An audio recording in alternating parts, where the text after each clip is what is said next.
Message for the first wave Ascension crew leaving the Matrix. October 30, 2016. Posted by Iconoclast, October 29, 2016. As the old Matrix slowly devolves and unravels, we find ourselves at a pivotal point. Most people are distracted by the media spectacle of the presidential elections, truly a Machiavellian choice between two evils, as politics and power have been since the controllers set up shop on Earth. The situation is what is called a bread and circus.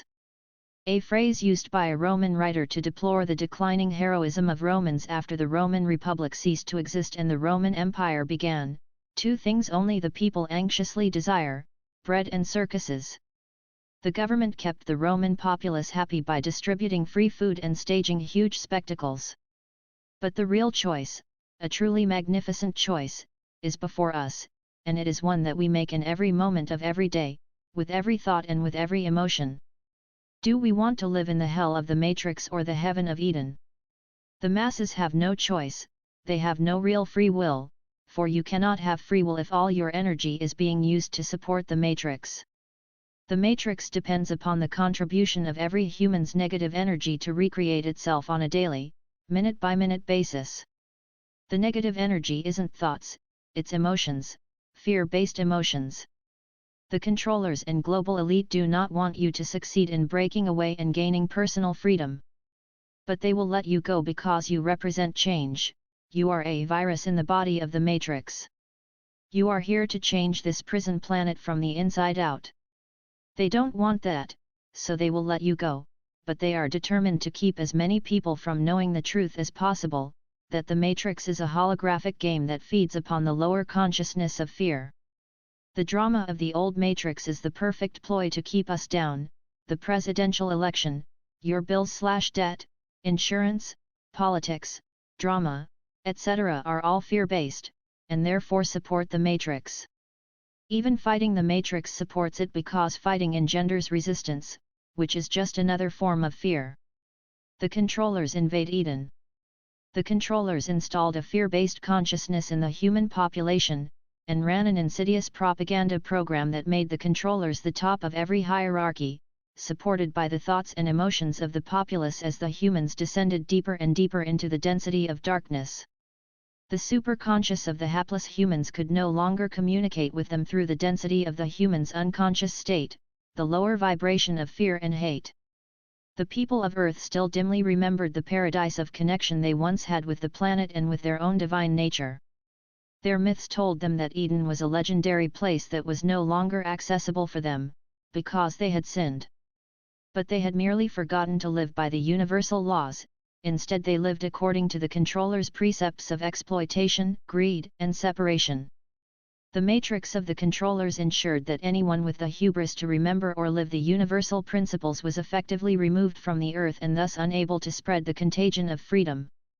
The true meaning of the words free will, respect, equality, abundance, and freedom were lost for eons, replaced by false ideas that kept the human populace under control. No longer feeling a connection with the planet or respect for life, the people started to wonder just where divinity had gone. Humans longed for their own divinity, and through the ignorance of duality and separation, they began to think that power and divinity must be distant and far from themselves, maybe in the distant past, or in the sky. Unplug from the matrix. The Eden within. The social structure of the matrix is heavy and rigid. The avatars are like icebreakers cutting through the glacier of the matrix. The ice is breaking up and melting.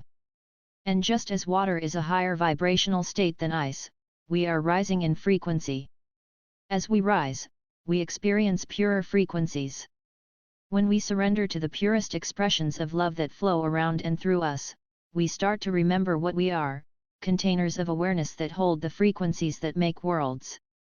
The master number 11 can be reduced to a 2, the number of duality. The 11 is a doorway to a new reality, guarded by an angel or goddess who asks, "Are you capable of holding the frequency for a new paradigm, a new Eden, inside you?" The avatars of Eden. Only those of us who have learned how to focus our attention properly on the thoughts and emotions that we want have any chance of changing the matrix from a machine of fear to a paradise based on love. And those people are us. The first wave is spearheading this amazing evolution of consciousness. Make no mistake, we are the ones in charge of creating Eden. How do we do that? We choose the higher thought, we choose our emotions for every outer or inner event that we experience. If someone bothers us, we choose to think about them differently. Stuck in the same old job? You have the perfect opportunity to think about it differently. Appalled by the circus of 3D? See it as the drama that is leaving your field. We are not responsible for the choices of others, only for how we think and more importantly feel about everything. This is how we create Eden in every moment, with every breath.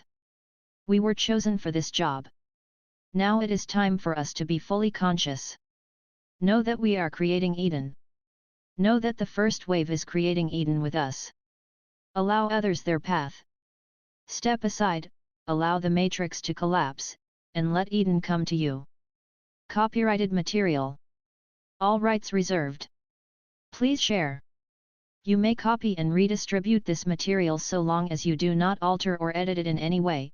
The content remains complete and you include this copyright notice link http://parallelmans.com.